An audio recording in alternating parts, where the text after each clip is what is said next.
nos pères, ce sont nos arrière-plans. Nos pères, ce sont nos bases. Mais conséquence, c'est que c'est nous qui portons les peines de leurs iniquités.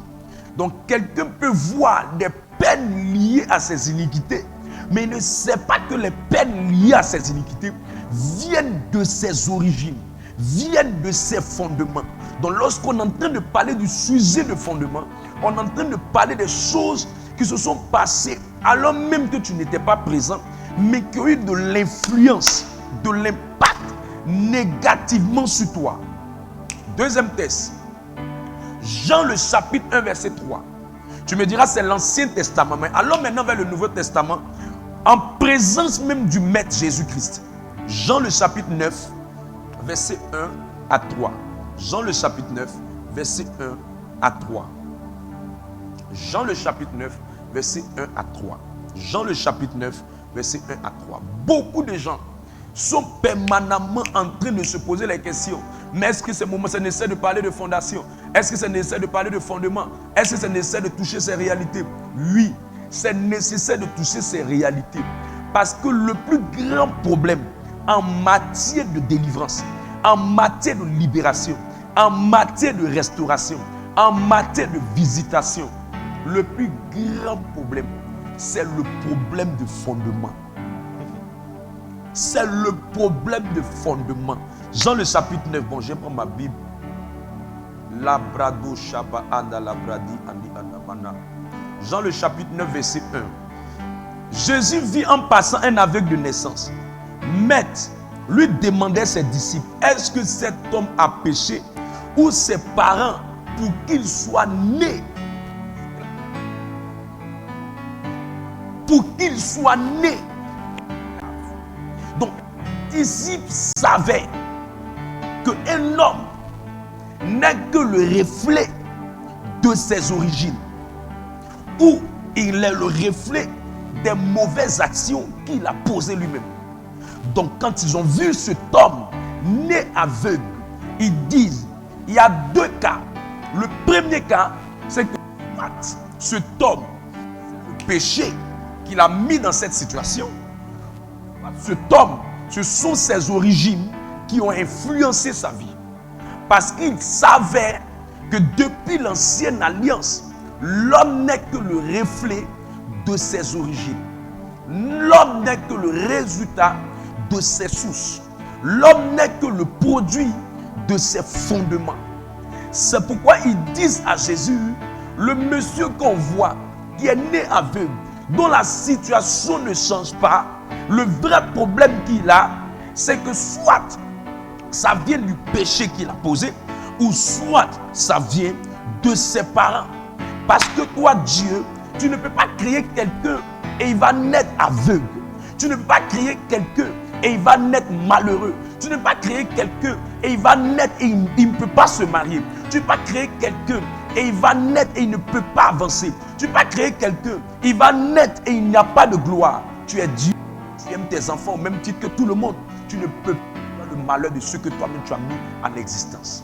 Donc il y a forcément quelque chose qui se cache dans le problème de cette personne. Vient pour confirmer la réalité des fondements. Donc quelqu'un peut être là, quand on dit né aveugle ou bien aveugle de naissance, ça veut simplement dire que ce monsieur ou cette femme-là, il n'y a rien à dire. Elle veut se marier, ça ne passe pas. Il veut travailler, ça ne passe pas. Il veut avoir des opportunités, c'est des opportunités de médiocre. Elle veut avoir un mari pour se marier. Mari qu'elle a là, c'est Marie Yango. C'est-à-dire que c'est quelqu'un qui fait les livraisons et puis il disparaît. C'est quelqu'un qui vient, il la dépose et puis il part. Il veut une femme, c'est une femme Yango. Il ne comprend pas. Si maintenant il n'a pas eu une femme Yango, ou elle n'a pas eu mari Yango, elle va avoir un mari France au revoir. C'est-à-dire que le gars, ils l'ont divorcé, le gars, ils l'ont jeté, le gars, ils l'ont fatigué. Tout ce qui est France au revoir, c'est des choses qui quittent en Europe et on jette ça en Afrique. Et c'est quelqu'un qu'ils ont jeté. Les femmes l'ont jeté parce qu'il n'est bon à rien. C'est quelqu'un qui ce qu'il fait, il ne va pas jusqu'au bout. Les femmes, elles sont des lui, elles l'ont jeté, elles l'ont mis loin et ça ne bouge pas. Ou bien c'est une fille, elle veut se marier, mais elle n'arrive pas parce que les gens l'ont jeté aussi. La plupart de ces personnes, ce qui les fatigue, ce sont les fondements. Il n'y a pas quelque chose qui se produit dans les vies. Cela me permet de donner aujourd'hui comment nous allons faire pour restaurer les fonds. Dieu m'a dit, chaque fois que tu prêches, fais une mise à jour spirituelle de toutes ces personnes qui n'étaient pas peut-être présentes. Alors je vais te donner les signes de la présence des mauvais fondements dans la vie de quelqu'un. Comment tu peux savoir que la situation dans laquelle je me trouve est liée à une mauvaise fondation? Parce que si je n'ai pas cette révélation, si je suis ignorant de cette réalité, je peux prier et ne pas avoir la victoire parce que je ne connais pas mon réel problème. L'une des choses que vous devez savoir, Luc le chapitre 6, verset 48 à 49.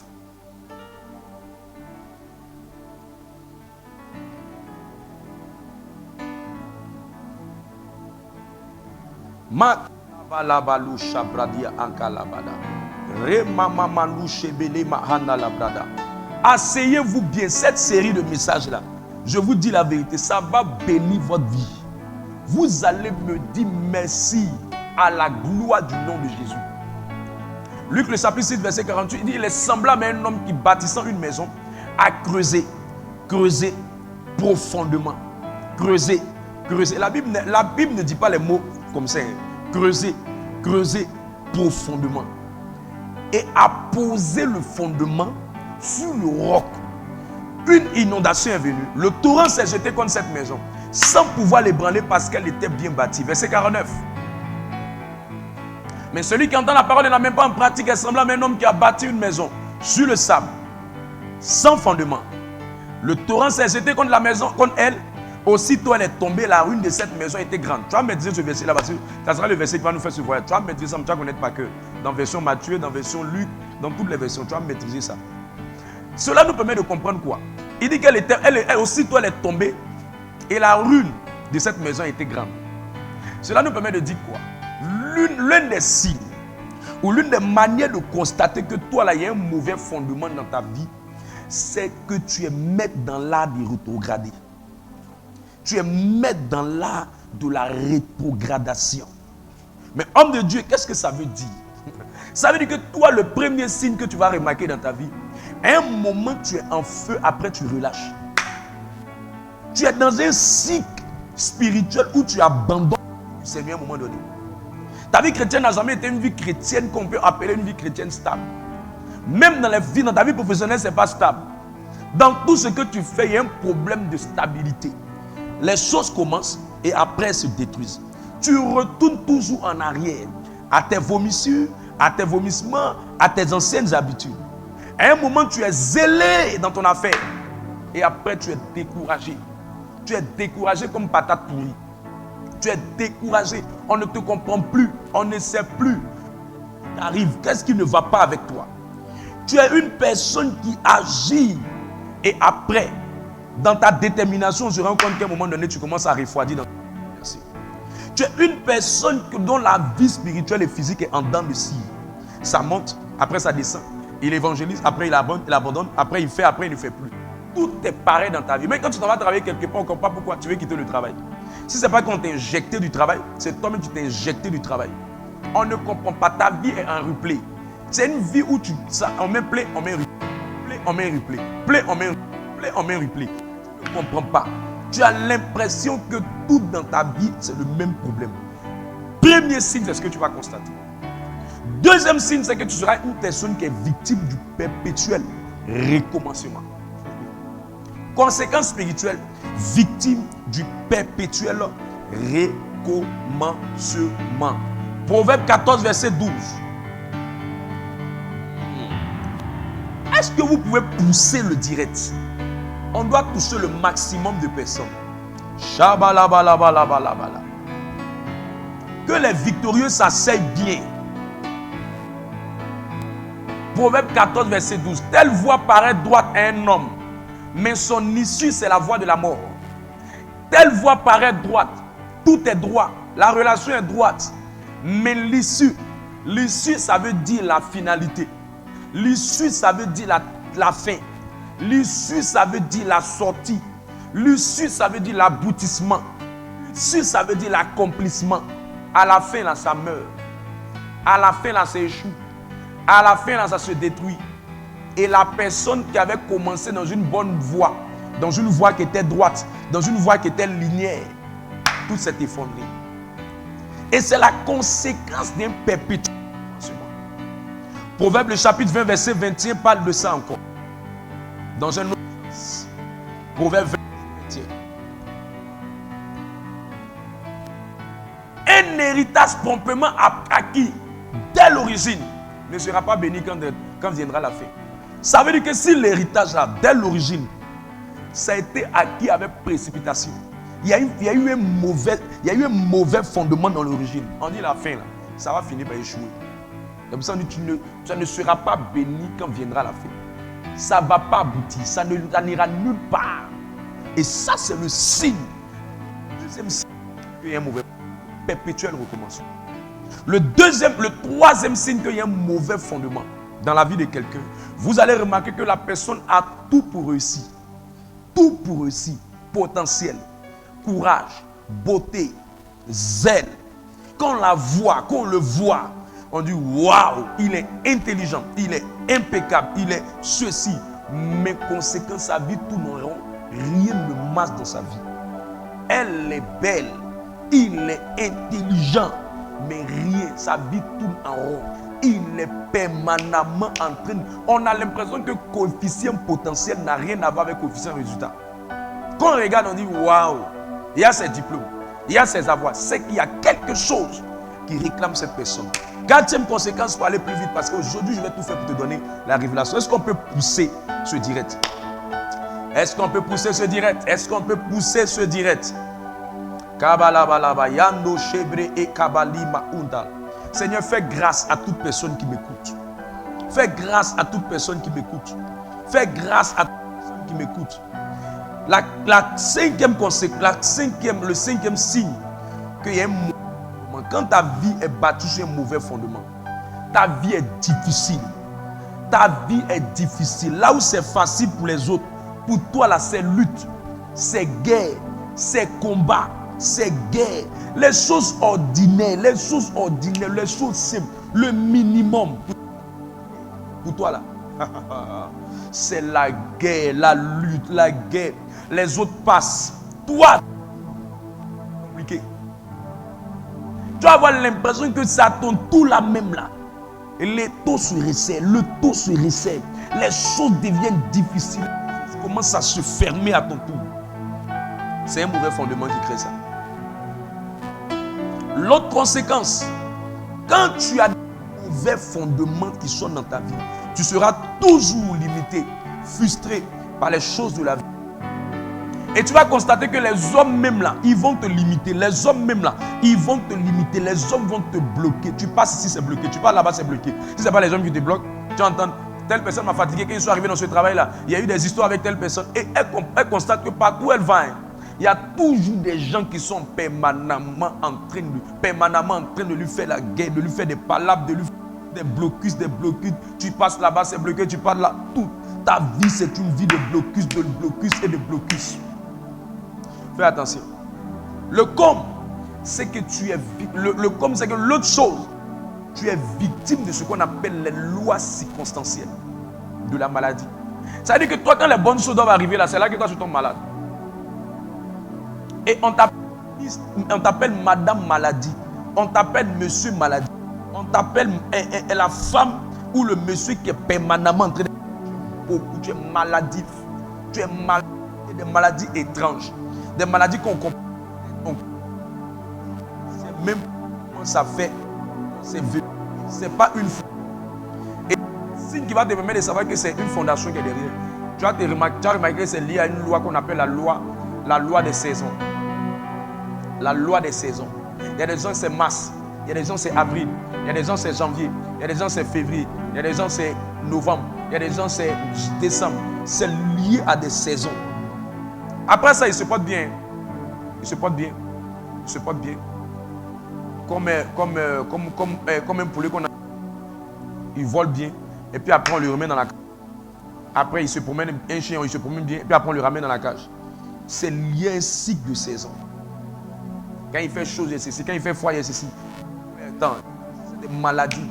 Et généralement, ces maladies-là viennent toujours par la loi des circonstances. Ça vient toujours quand il y a une circonstance, un bon travail qui arrive, une opportunité d'affaires qui arrive. Et toujours, il y a toujours des choses qui sont liées à ça. Que la délivrance vienne dans la vie de quelqu'un. Je prie que la délivrance vienne dans la vie de quelqu'un. Je prie que la délivrance vienne dans la vie de quelqu'un. Et ce sont des personnes en train de rendre compte que le yeux veut se marier. Maladie, maladie, maladie, maladie. Si c'est la porte du mari qui doit s'ouvrir, tu vois que la maladie là va venir pour la rendre malade, pour qu'elle ne se marie pas. Malade, malade. Si elle ne force pas, elle va aller même dans. Elle va porter sa robe de mariée dans la maladie. Il y a d'autres même, c'est le jour de l'examen. Quand il y a un mauvais fondement, l'examen, à la porte de ton examen, dans la saison de ton examen, malade, malade, malade. On dit tu ne vas pas dépasser ça, tu ne vas pas dépasser ça, tu ne vas pas pouvoir, ils vont lutter la maladie. Et c'est des maladies étranges. Aujourd'hui c'est ta tête, demain c'est ton pied, après c'est ton ventre, après c'est ici, après c'est ta main. Tu ne comprends pas, mais je déclare ça brisé dans le nom de Jésus. Brisé dans le nom de Jésus. Brisé dans le nom de Jésus. Brisé dans le nom. Faites attention au message. Attention à ce que je libère. Je dis c'est brisé dans le nom de Jésus. C'est brisé dans le nom de Jésus. Tu es brisé dans le nom de Jésus. Quand tu es victime de mauvais fondements, tu ne comprends pas. Tu es beaucoup combattu. Combattu. Les esprits ne peuvent pas enlever ton amour pour Dieu. Mais fatigué. Il ne peut pas enlever ton amour que tu as pour Christ. Tu aimes Jésus. Il ne peut pas enlever ça. Mais dans ton affaire de Jésus là, c'est combat au combat des esprits ici. On t'attaque ici, on t'oppresse ici, on te combat ici, on te combat ici, on t'attaque ici, on te combat ici. C'est combat sur combat, sur attaque ici. Mais tu aimes Dieu. Mais façon aussi tu luttes là. Façon aussi on te combat, façon aussi on t'attaque là. On n'arrive pas à expliquer. Quels sont les signes pour voir les mauvais fondements? Il y a ce qu'on appelle la loi liée au nom. C'est ce qu'on appelle la loi de ta famille. Ça peut être le nom de ta famille. Ça peut être l'autel dans ta famille. Donc il y a une loi qui est dans ta famille. Mais cette loi dans ta famille, tu vas l'identifier comment? Quand tu as un mauvais fondement, tu vas l'identifier à partir de ton nom. Ton nom veut dire quelque chose. Signifie quelque chose. Du village où tu as quitté signifie quelque chose. Ton nom de famille signifie quelque chose. Ton nom appelle quelque chose dans ta vie. Or, il n'y a rien qui existe sans avoir une origine spirituelle. Donc, si ton nom signifie ça, ça veut dire qu'il y a l'esprit de la chose là qui te suit. Si ton nom signifie l'eau, il y a l'esprit de l'eau qui te suit. Si ton nom signifie village, il y a l'esprit du village là qui te suit. Donc, chaque fois que tu portes un nom, ce nom-là établit une loi dans votre famille qui amène l'esprit là à venir. Au fait, peut-être tu ne sais pas, mais la raison pour laquelle on t'a donné ce nom, c'est pour que lorsqu'on t'appelle à ce nom, les esprits rattachés à ta famille t'identifient et qu'ils fassent leur mission facilement dans ta vie. Voilà pourquoi les hommes portent des noms, mais ne savent pas que les noms-là, c'est pour faire appel à ces esprits. C'est pourquoi vous allez remarquer que chaque fois que Dieu voulait changer la vie de quelqu'un, Dieu a changé le nom de la personne. Parce qu'il voulait briser ce qu'on appelle la loi de la famille, qui est une loi de mauvais fondements. Et quand ce n'est pas cette loi des noms, c'est la loi qu'on appelle la loi des hôtels. C'est-à-dire qu'il y a un hôtel dans la famille qui signifie quelque chose. Et cet hôtel-là, vous avez fait alliance dans votre famille à cet hôtel. Et ça peut être un arbre, une forêt, ça peut être un bois, ça peut être une fête, ça peut être une origine quelque part qui t'influence. Je prie que la délivrance vienne dans la vie de quelqu'un. Je prie que la délivrance vienne dans la vie de quelqu'un. Je prie que la délivrance vienne dans la vie de quelqu'un. Mais homme de Dieu, où tu as pris ce que tu es en train de dire? Je vous donne pratiquement près de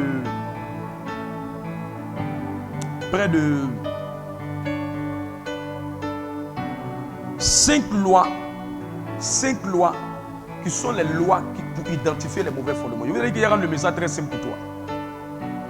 5 lois pour identifier les mauvais fondements. Ça te permet de voir les fondements et puis de les traiter en prière. Parce que si vous n'avez pas les 5 lois là, ta manière de prier pour les fondements, ça ne sera pas la bonne manière de prier. Alors, let go. Let go. Est-ce que je peux avancer? Jean le chapitre 1, versets 12 à 13. Jean le chapitre 1, versets 12 à 13. Je vais te donner la première loi. Jean le chapitre 1, verset 12 à 13.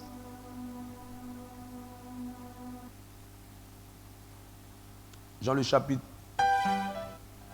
1, verset 12 à 13. Il dit, mais à tous ceux qui l'ont reçu, à ceux qui croient en son nom, elle a donné le pouvoir d'être enfants de Dieu, lesquels, on donne maintenant les origines, on donne les fondements, lesquels sont nés, lesquels ont tel fondement, les tels sont nés. Donc remplace les tels sont nés, c'est-à-dire que fondement veut dire origine, le fondement veut dire base, fondement veut dire source, fondement veut dire arrière-plan. Donc on dit lesquels sont nés. Donc on va expliquer maintenant le pouvoir de devenir enfant de Dieu. Mais le pouvoir qu'il leur a donné de devenir enfant de Dieu, ils sont devenus enfants de Dieu, mais ils étaient enfants de quoi? Ils sont nés de quoi? C'est parce qu'ils étaient nés de quelque chose qu'on leur a rendu enfants de Dieu. Maintenant, on explique maintenant que la position, le pouvoir d'enfant de Dieu, là, qu'est-ce que ça influence? Allons-y, verset 13. Non du sang. Ils ne sont pas nés du sang. On va expliquer que eux, là, ils ne sont pas nés du sang. Donc, ça veut dire qu'il y a une loi qu'on appelle la loi du sang. Donc, la loi numéro 1 est appelée la loi du sang. Tu peux appeler cette loi, la loi du sang, c'est la loi que j'appelais la loi de la limitation. C'est une loi qui dit que des gens qui viennent de ce sang-là ne peuvent pas avoir ça. Ne peuvent jamais devenir ça. Ne peuvent jamais obtenir ça. C'est ce qu'on appelle la loi du sang ou la loi de la limitation. Ton sang est plus vieux que toi. Ton sang donne des informations sur d'où tu viens. Quand on prend ton sang, c'est pour ça que quand tu vas à l'hôpital, on prend ton sang. Parce que ton sang donne les informations sur qui tu es, ce que tu as, ce que tu portes, qu'est-ce qui est rentré en toi. C'est pourquoi Jésus a dit que ce n'est pas ce qui est dehors qui détruit, qui souille, mais c'est ce qui est à l'intérieur qui souille. Il parlait de ce qui était du sang. Donc il dit, quand Jésus-Christ rentre en nous, l'une des lois qui vient détruire, c'est la loi du sang. La deuxième loi, est ce qu'on appelle la loi de la volonté de la chair, ou j'appelle la loi de la chair. C'est quoi la loi de la chair? Romains le chapitre 7, verset 19.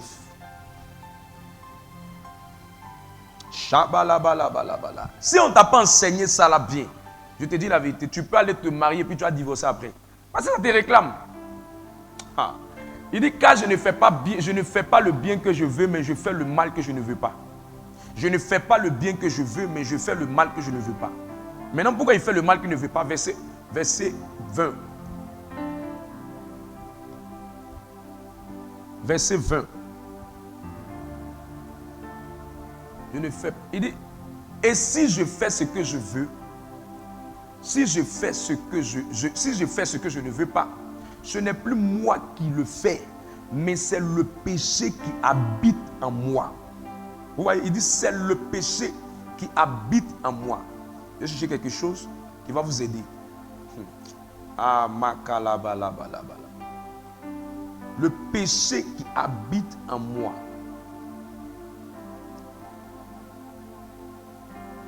Continue le texte, verset 21.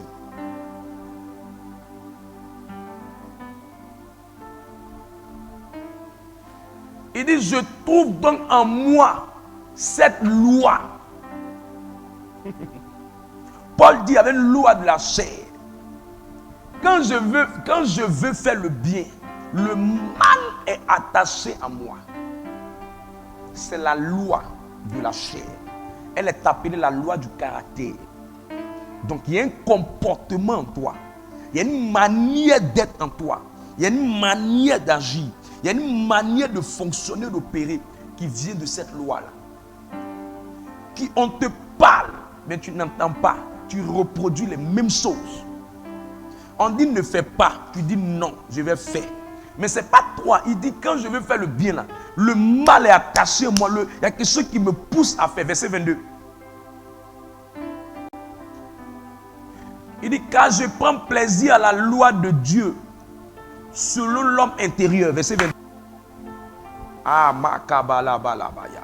Mais quand je vois dans mes membres une autre loi qui lutte contre la loi de mon entendement. Il y a des gens qui prêchent, mais ils ne peuvent pas. Ils veulent, mais n'arrivent pas. On doit les faire passer par une délivrance. Parce que quand la loi de la chair se lève contre eux, c'est par là qu'on les tire. Donc si on ne les tire pas derrière, par la loi qu'on appelle la loi du sang ou la loi des limitations, on va les tirer par une loi qu'on appelle la loi de la chair. C'est-à-dire, on va utiliser la porte de ta chair, de ton caractère, de tes faiblesses, de tes manquements, de quelque chose en toi que tu n'as pas laissé. David dit, depuis que je suis petit, il y a une loi en moi, la loi de l'iniquité, parce que ma mère m'a conçu dans le péché. Donc il y a un comportement générationnel, familial. Tu veux laisser, tu n'arrives pas à laisser. C'est dur, c'est difficile, qui me rend captif de la loi du péché dans mes membres. Que l'Esprit de Dieu délivre quelqu'un. Jean le chapitre 12, verset 6. Regardez quelqu'un. Il va recevoir le Saint-Esprit. Il va recevoir l'Esprit de vie. Il va recevoir l'onction. Mais la loi n'est pas brisée. Quelqu'un dit non, mais homme de Dieu, je suis tombé sur l'onction. J'ai reçu l'onction pendant la prière. Mais pourquoi est-ce que ça n'écrit pas? Regarde ce qui va se passer. Jean le chapitre 12, verset 6. C'est un comportement en toi. Il y a un comportement. Ça, il y a des gens, ils parlent trop. Il y a des gens, ils aiment critiquer comme ils respirent. Il y a des gens, ils aiment garçons comme on ne peut rien dire. Il y a des gens, ils aiment femmes comme si on les lavait avec l'eau de femme. C'est une loi. J'ai dit, ça attaque beaucoup. Hommes de Dieu, bishop, trishop, tout. J'ai dit, ça attaque plusieurs.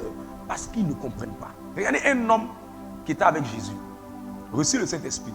Le maître même, lui-même qui porte l'onction, il marchait avec lui. Mais il y a une loi en lui qu'il n'a pas laissée. Il disait cela non qu'il se met en peine, qu'il se mit en peine des pauvres, mais parce qu'il était voleur et que tenant la bourse, il prenait ce qu'on y mettait. Tenant la bourse, il prenait ce qu'on y mettait. Donc il était avec Jésus, mais il prenait ce qu'on y mettait. Alors il était quoi? Voleur. Donc il est avec Jésus, il a le Saint-Esprit, mais voler là, ça ne le laisse pas. Ça ne le laisse pas. C'est un voleur notoire. Il s'appelait Judas. Il prenait ce qu'on y mettait. Donne-moi une autre version. Une version qui dit même que c'était un voleur. Prends la version, une autre version. Ou bien je lis ça dans ma version ici. Il dit cela non qu'il se souciait des pauvres, mais parce qu'il était voleur. Et qu'ayant la bourse, il dérobait ce qu'on y mettait. C'est-à-dire que lui-même là, Judas là, c'était un voleur. Donc il y a un comportement de voler. Il y a des gens là. Tu as mis l'argent quelque part, il va le voler, il est voleur. Jésus même auprès de lui, mais ça ne change pas son vol. Il y a une loi en lui. Jésus, tu es à côté de Jésus, tu gères l'argent du ministère de Jésus et puis tu voles. Lui là, il n'y a rien à dire, ce n'est pas lui. C'est une loi en lui. On est des gens qui sont sur des paroisses, elles volent. L'argent, elles volent. Dieu met qu'on lance des ministères, elles volent. Des gens qui sont des voleurs, ils volent dans les ministères, ils volent des appareils, ils volent des objets, ils volent même à la messe, ils volent, il est voleur, la loi est plus que lui. Ça, Paul dit, je veux faire le bien, mais je ne peux pas. Il y a un comportement, jalousie, envie, ivrognerie, ils aiment, la personne aime boire. Si elle fait 2 semaines sans boire, elle ne peut pas. D'autres même, elle ne peut pas, elle aime garçon. Si elle dort 1 semaine, 2 semaines, elle ne peut pas. Quelque chose va lui dire, trouve quelqu'un pour te satisfaire. C'est plus fort. C'est une loi du caractère. Cette loi, elle est dans ta chair. Ah, et ça, ce genre de loi-là, ça modifie ton comportement, ça modèle ton comportement, ça donne une personnalité, ça donne un tempérament. Je ne suis pas dans mes humeurs, je n'ai pas envie de faire ça, je ne sens pas ça, je ne sais pas pourquoi. Les choses comme ça là m'énervent, je ne supporte pas ça, je n'aime pas qu'on parle sur moi, je n'aime pas. C'est une loi qui est en toi. Ah, Jésus vient aider quelqu'un. Fondement, tu n'as pas compris. La 3e loi. Jean le chapitre 12, verset 13.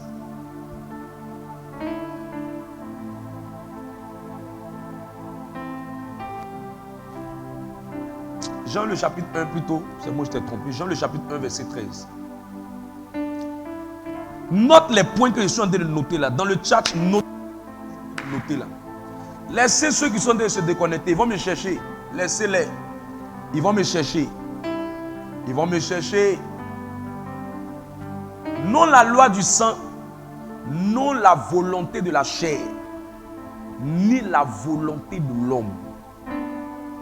Donc il y a une autre loi qu'on appelle la loi. Et que cette loi-là, comment je l'ai appelée? Je l'ai appelée la loi de la destruction. Il y a des gens qui veulent te détruire. Il y a des gens qui veulent que leur volonté soit exécutée dans ta vie. Qui veulent te nuire, qui veulent te bloquer. Tu peux l'appeler destruction, tu peux l'appeler blocage. Mais c'est une loi qui amène les gens à vouloir que tu deviennes ce qu'eux ils veulent.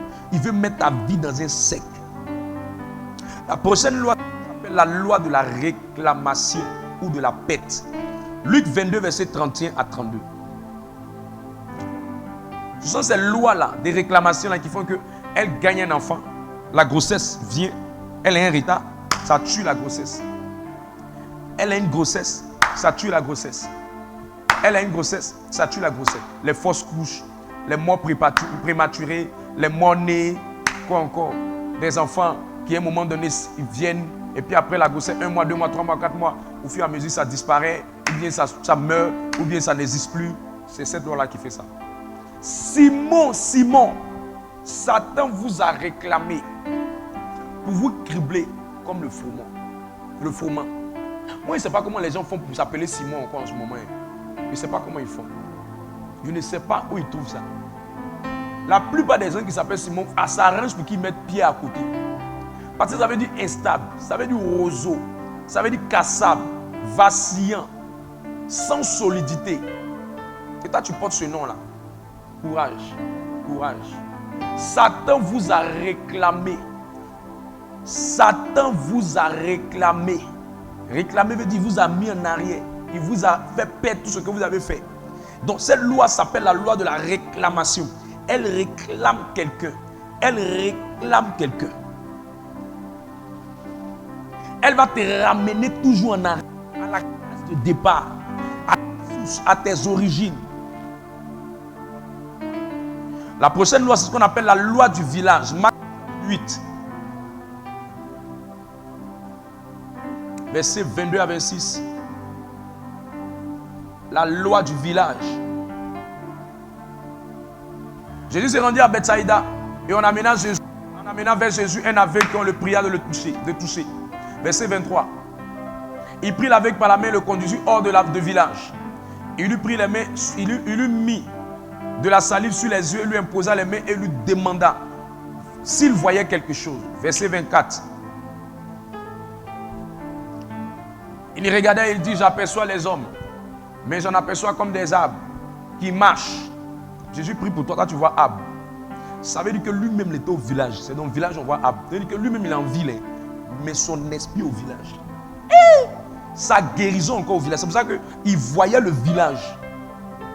Jésus t'a enlevé du village. Jésus le voyait. Il était dans le village. Puis Jésus, lui. Maintenant, Jésus le conduit hors du village. Réponds le verset 23. Quelqu'un va comprendre que c'est moi qui invente. Il prit l'aveugle par la main et le conduit hors du village. Normalement, quand on est hors du village, on ne voit plus arbre. Donc, hors du village, c'est en ville. Il y a des gens qui sont à Bidjan, mais leur esprit est au village. Leur esprit est à Biancouma. Leur âme est à Danané. Leur âme est à tout le pleu. Leur corps est à Bidjan, mais leur âme est quelque part.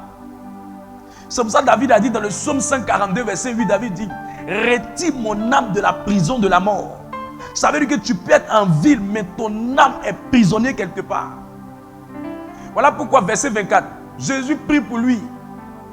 J'aperçois les hommes comme des arbres. Hey! Ça veut dire qu'ils l'ont mis dans un arbre quelque part là-bas. Et ce sont les arbres qu'ils voient. Il y a des gens, tu as beau prier pour eux, ils vont, la loi du village va faire que tout ce qu'ils ressentent, ça sent au village. Leur village devient riche. Les couvents des sorciers du village deviennent riches. La sorcière du village devient riche. Ses enfants réussissent. Elle donne ça tout à ses enfants. Le village réussit. Les confréries du village réussissent. Les associations du village réussissent. Mais eux-mêmes ne réussissent pas. Et la plupart de ces personnes, de toute façon, ils aiment aller au village. De toute façon, ils aiment aller au village. Il y a une loi du village qui est sur eux. Ils ont un comportement villageois. Il y avait un fils dans le ministère. J'ai su que le gars il a un comportement villageois. Il lui achète tous les meilleurs vêtements. Il porte le vêtement. Tu t'en regardé le même vêtement qu'il a porté. Ça peut faire 2 semaines après. 2 semaines après. C'est sale, c'est bizarre et c'est délabré. En 2 semaines, sortir dessus. Sa transpiration est agressive. Tu sens que quand lui transpire, c'est l'eau du marigot du village qui rentre dedans. Vous n'avez pas idée. Quand quelqu'un vient du village, même son odeur, c'est village. Je sais de quoi je parle. Je suis dans cette affaire-là, ça fait près de 15 ans dans cette affaire-là. Je sais de quoi je parle. Lui-même, son comportement, c'est village. Une fille, elle aime aller au village. Quand je prends le contexte, il y a des gens aussi, leur village, c'est Abidjan. Donc quand je prends le contexte de ces personnes, vous allez remarquer qu'elles aiment aller à la maison. C'est leur village. Donc on les enseigne. Et puis elles s'en vont accoucher à la maison familiale. Et puis elles ne reviennent plus parce que le mari les laisse. Et la petite, ça appelle ça leur famille, eux tous c'est comme ça ils sont. Ils se font enceinter et ils s'en vont accoucher en famille. Et ils restent en famille. Et finalement ça reste comme ça. Mais cette loi-là sera brisée dans ta vie. Cette loi-là, ils voient les arbres. Et en plus de ça, ce qui montre même que c'est des sorciers même. Ils voient des arbres qui marchent.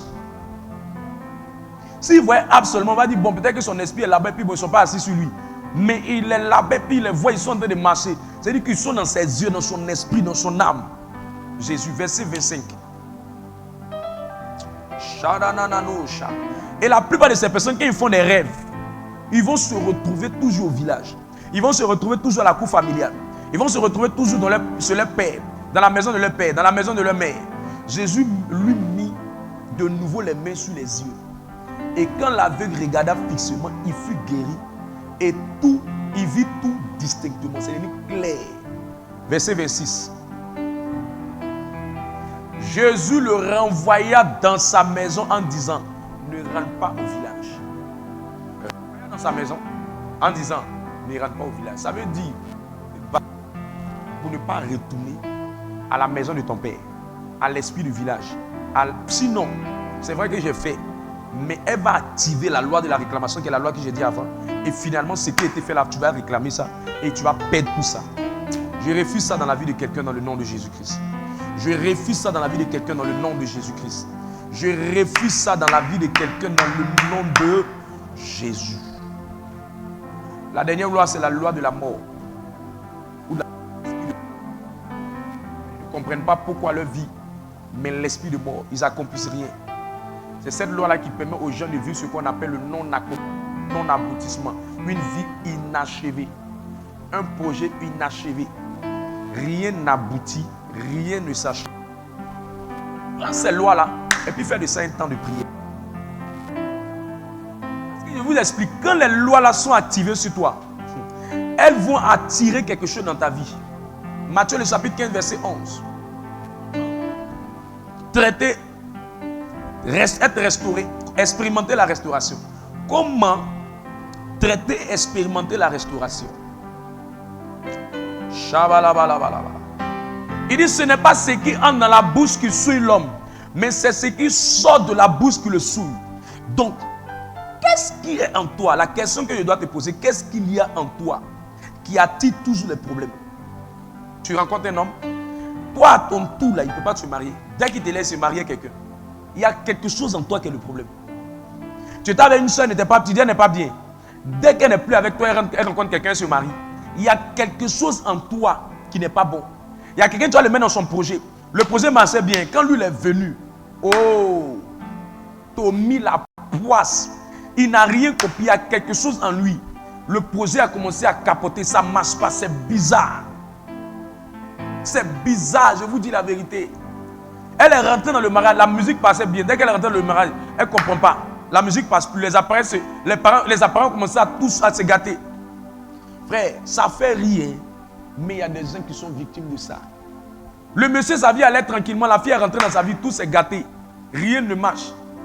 Tu es en entreprise, tu as embauché quelqu'un. Dès que tu l'as embauché, qu'est-ce qu'il y a en toi qui attire les problèmes dans ta vie? Ton problème n'est pas dehors. Ton problème est dedans. Ah! Ton problème n'est pas dehors. Ton problème est dedans. Il dit ce n'est pas ce qui entre qui gâte. Mais il dit ce n'est pas ce qui entre, mais c'est ce qui sort. Si ça sort, c'est que ça veut dire que ça vient de l'intérieur pour aller vers l'extérieur. Si ça entre, ça veut dire que ça quitte de l'extérieur pour venir vers l'intérieur. Il dit ce qui quitte de l'extérieur pour venir là, ce n'est pas ça le problème. Ce n'est pas les esprits qui te possèdent le problème. Ce n'est pas les esprits qui te possèdent le problème, mais c'est ce qu'il y a en toi là qui est le problème. Voilà pourquoi il y a des gens, on peut faire la délivrance aujourd'hui, après l'esprit là revient. Pourquoi? Parce qu'on n'a pas détruit sa racine. Voilà pourquoi maintenant il va parler de quelque chose. Verset 13. Regardez ce qu'il va dire, verset 13, pour comprendre ce que ça veut dire. Il est en train de dire qu'il y a quelque chose en toi. Maintenant il va dire maintenant, Matthieu 13, Matthieu 15, 13, il répondit, toute plante que n'a pas planté mon Père sera déracinée. C'est parce qu'il veut te faire comprendre qu'il y a une racine qui fait que les choses viennent dans ta vie. Il y a une racine qui attire des choses dans ta vie. Donc il y a quelque chose à l'intérieur.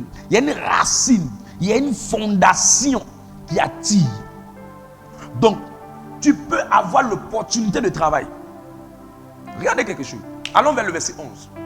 Si je n'explique pas ça aux gens, ils ne vont pas comprendre. Ce n'est pas. L'homme de Dieu peut être loin. Mais toi là, ton problème c'est quoi? Il dit pas ce qui entre dans la bouche qui remplace souillé par réclame, nul. Il dit, ce n'est pas l'onction qui entre à la prière là qui est le problème. Ce n'est pas la grâce qui vient dans ta vie là qui est le problème. Ce n'est pas le mariage qui vient dans ta vie là qui est le problème. Ce n'est pas les opportunités de travail qui viennent là qui sont le problème. Ce n'est pas les recruteurs qui t'appellent pour te venir faire les entretiens là qui sont le problème. Ce n'est pas les hommes que tu rencontres là qui sont le problème. Ce n'est pas les partenaires d'affaires qui viennent là qui sont le problème. Ce n'est pas les choses qui arrivent dans ta vie, les circonstances qui viennent dans ta vie, le problème. Mais, il dit que ce qui crée ton problème, mais, c'est ce qui sort, ce qui sort, ce qui sort, c'est ce qui sort, ce qui a une origine, ce qui est un fondement, ce qui est une racine, ce qui est en toi, dans ton sang, dans tes os, dans ton âme, dans ta vie. C'est ça le problème. C'est pourquoi on peut prier pour quelqu'un, il reçoit la guérison aujourd'hui. 2 semaines après, il redevient malade. Quand tu vois des guérisons venir, des témoins venir, le travail venir, les affaires marcher, l'homme de Dieu a prié, tu as eu un travail, l'homme de Dieu a prié, les opportunités sont venues, l'homme de Dieu a prié, les hommes commencent à te faire la cour, l'homme de Dieu a prié, les choses ont commencé à marcher. Mais à un moment donné, ça s'est gâté. À un moment donné, ce n'est pas établi. À un moment donné, ce n'est pas resté. À un moment donné, ça n'a pas grandi. Ce n'est pas ce qui entre là qui est le problème. Ce n'est pas ce qui est venu là qui est le problème. Ce n'est pas le voyage là qui est le problème. Ce n'est pas le visa là qui est le problème. Ce n'est pas le mari qui est venu qui est le problème. Ce n'est pas la guérison là qui est venue qui est le problème. Ce n'est pas la délivrance qui est venue qui est le problème. Le problème, c'est ce qui est en toi. Maintenant, il dit maintenant au verset 13. Allons au verset 13. Je vois quelqu'un dire non. Moi, j'ai créé mon entreprise. Moi, j'ai créé mon entreprise. Je gagne des marchés. Je dis reste tranquille. Il n'y a rien de nouveau sur le soleil. Moi, je ne suis pas impressionné de faire le ministère. Ce qui m'impressionne, c'est la vitesse avec laquelle Dieu me fait aller. Ce qui m'impressionne, c'est la solidité de ce que Dieu veut qu'on bâtisse. Parce que créer, avoir la vision, commencer, ça ne veut rien dire. C'est durer, c'est solidifier, c'est avancer, c'est opérer dans la grâce. C'est ça qui est important. Avant nous, des gens ont commencé l'entreprise. Avant nous, des gens ont commencé le ministère. Avant nous, des gens ont prêché. Ah, makabalabalabaya. Il faut prendre cette partie-là. On doit mettre cette partie-là sur les réseaux. Cette partie du message. Cette partie-là est très importante. Beaucoup de gens sont en train de souffrir. Ils pensent qu'au fait, le problème, non. L'onction n'est pas trop grande. La grâce n'est pas trop grande. Pourquoi est-ce qu'ils ont libéré l'onction sur moi? J'ai vu la prophétie. C'est pas ça. Il dit la solution, c'est verset 13. Il dit toute plante que n'a pas planté mon Père sera déracinée. Donc il est en train de dire quoi? Si vous voulez comprendre, prenez le contraire. Ça veut dire tout ce que mon Père plante, ça tient, ça dure, ça demeure. Mais si tu constates que ce que ton Père t'a donné, ce que Dieu a mis, c'est pas resté, c'est qu'il y a une racine. Il ne faut pas attaquer la plante, il faut attaquer la racine. C'est pourquoi on est en train de parler, de traiter les fondations. Tu peux aller à un programme de prière, tu vas recevoir la grâce. Ouh, tu vas recevoir. Tu vas recevoir le témoignage. Tu vas recevoir une visitation. Mais souvent d'autres, c'est 6 mois. Souvent d'autres, c'est une joie de courte durée. Elle est rentrée, elle a fait son mariage, tout était beau. Et à un moment donné, le mariage est en train de s'effondrer. La fille avait le laisser. L'homme l'avait la laisser. Les affaires là commencent à se compliquer. C'est la racine. C'est la fondation. C'est pourquoi il dit, toute plante que n'a pas planté mon père, il n'a pas dit sera renversée. Il dit, sera déraciné. Donc, ce n'est pas le fruit le problème. C'est la racine le problème. Ce n'est pas le résultat le problème. Non, au lieu de dire, Seigneur, fais-moi réussir, fais-moi prospérer, fais-moi voyager, demande d'aller loin, permets-moi de faire ceci. Ce n'est pas ça là, le problème. C'est la racine. C'est pourquoi la solidité de tes racines va te donner un impact durable. C'est pour ça qu'on a dit restauration des mauvais fondements pour un impact durable. Tu comprends maintenant le thème? Tu es en train de comprendre le thème? C'est pour ça.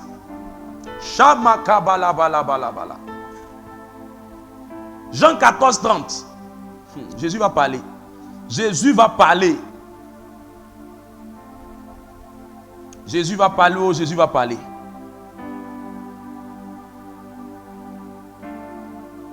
Oh, le message est doux. J'ai envie de m'arrêter à ce niveau. Mais je crois que ce soir, je vais parler encore aux gens. Soyez connectés ce soir. Ce soir-là, on a un direct Zoom. Soyez massivement connectés. Ça sera les vendredis matin, j'enseigne le prier point par point. Point par point. C'est pour ça l'équipe de Zoom, là, notez les points. Notez les points. Parce qu'on va prier point par point. Il y aura des délivrances. Soyez abonnés. On va vous donner le lien Zoom sur lequel on va avoir le temps. Ça sera un temps fort. On va commencer la nuit. Parce que les fondations là, c'est la... Qu'est-ce qui m'a permis de dire que c'est la nuit? J'ai te donné le texte tout à l'heure. Jean 14, verset 30. Il dit, je ne parlerai plus guère à vous. Avec vous. Car le prince, la principauté du monde, elle vient vers moi. Au lieu de dire, mais le feu, il dit, n'aimez pas le feu d'abord. Elle n'a rien à côté de moi, non. Elle n'a rien sur moi, non. Elle n'a rien autour de moi, non. Elle n'a rien en moi. Parce que ce qui donne aux esprits là de venir planter des choses en moi, c'est parce qu'eux-mêmes, ils ont des choses qu'ils ont déposées dans mes racines.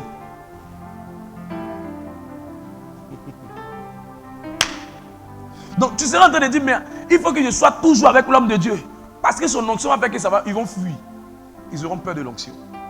Mais le jour où tu ne seras pas à côté, le jour où tu ne seras pas dans une atmosphère comme une atmosphère d'une vie de victoire électrique, et que tu seras singleton quelque part, au travail, dans tes affaires, dans tes activités, si la racine n'est pas détruite, je te dis la vérité. Parce qu'il y a quelque chose en toi, ils vont revenir.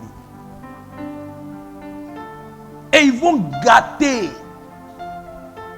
Tu as dit, mais attends, l'esprit est trop dangereux, le mari de nuit est trop dangereux, la sirène des yeux est trop dangereux, l'esprit de maladie est trop dangereux, l'esprit de ceci, on dit non. Hein. Il dit, je ne parlerai plus guère là. C'est répété plus de fois dans la Bible. Ça veut dire que je n'ai même plus affaire à vous. Je ne m'intéresse même plus à vous. Je ne vous gère pas. Et puis utiliser cet esprit. Je ne vous gère pas. Maintenant, on met point virgule maintenant pour expliquer. Quand on voit point virgule, il va expliquer. Pourquoi je ne vous gère plus? Vous là, je ne vous gère plus. Car quand le prince du monde vient, il vient. Et ils ont mis point pour t'expliquer que ton problème, ce n'est pas d'empêcher les attaques de venir. Mais c'est de faire en sorte que tu sois quelqu'un que le diable redoute. Et les gens que le diable redoute. Et les gens que... Ah, mes amis de Zoom, soyez massivement connectés sur ce live. Le soir. Ça ne sera pas sur Facebook. Ça sera sur Zoom. On a tous les voir, on va mettre ça sur YouTube. Mais on sera tous sur Zoom. Est-ce que ça peut passer sur ma chaîne? Ma chaîne. Ça peut passer sur ma chaîne. On va travailler ça sur YouTube et puis travailler sur Zoom. On va mettre le lien là-bas. Ça sera spécial. Intercession. Les gens ont des problèmes de fondement. Dieu m'a dit, c'est ces grâces-là. Il a donné à des oins. Mais après, ça disparaît. Des grossesses qui sont parties. Le travail qui est parti. La fille, même elle a voyagé, mais sa vie devient difficile. Comme si les gens, elle n'a pas voyagé. On ne veut plus ça. Plus jamais ça. Et nous allons toucher les prochaines fois qui arrivent. Comment traiter et expérimenter la restauration des fondements. Traiter et expérimenter. Parce que tu dois traiter ça. Et puis la restauration, c'est Dieu qui doit apporter. La restauration, c'est ramener tout ce que tu as perdu. Ah! Soyez connectés. On va commencer le soir, 22h30. On est positionnés, nous tous. Soyez massivement connectés. Alors, le premier principe, je vais donner ça le soir. Il y a jusqu'à combien? On va voyager. On va voyager. Tiens, on va voyager. Quand il y a mes notes même, je sens qu'on va voyager. Maintenant, ceux qui sont à VA, c'est ouvert à tout le monde. Les gens de la diaspora, les gens de partout, France, Italie, Canada, c'est ouvert pour vous. Maintenant, ceux qui sont ici, une vie de victoire, la maison mère, les annexes, je vous conseille de vous joindre à cette opportunité. Parce qu'on va beaucoup prier. Quand tu as commencé, quand ça s'ouvrir là, dès qu'ils vont t'envoyer le lien, quand ça s'ouvrir là, tu vas entendre les gens sont dessus. Kamana, Mano, Shabalama, ça sera intense. C'est une atmosphère prophétique et puissante. Ah, j'imagine. Ça sera spécial. Et ça sera magnifique, magnifique. Et tu mets quand ils vont te demander le mot de passe, tu mets UDV 225. Est-ce que tout le monde pourra? UVDV, une vie de victoire. UVDV 225. Aïe, aïe, aïe. Est-ce que tout le monde pourrait être connecté? Je pense qu'on va travailler pour élargir l'espace. Voilà, essaie de travailler dessus pour qu'on soit nombreux. On va prier, on va prier. Écris plus jamais ça. Les choses qui commencent et après ça se gâte. Plus jamais ça. Ah, spéciale intercession. On risque d'appeler même ça plus jamais ça. Hein. Je sens que c'est un puissant concept. Plus jamais ça. Ok. Et ça sera vraiment magnifique, ça sera vraiment magnifique, ça sera vraiment fort. Soyez nombreux à cette rencontre pour tout le monde. Le soir, je pense que les pays, c'est 22h Côte d'Ivoire. Les autres pays, ça sera 23h, d'autres 1h, 3h. On veut prier vraiment la nuit. Voilà. Et puis j'ai ma chaîne personnelle sur WhatsApp. La chaîne modérateur Yves Roland Kouablanc. C'est une chaîne sur laquelle vous allez avoir toutes les informations en privé.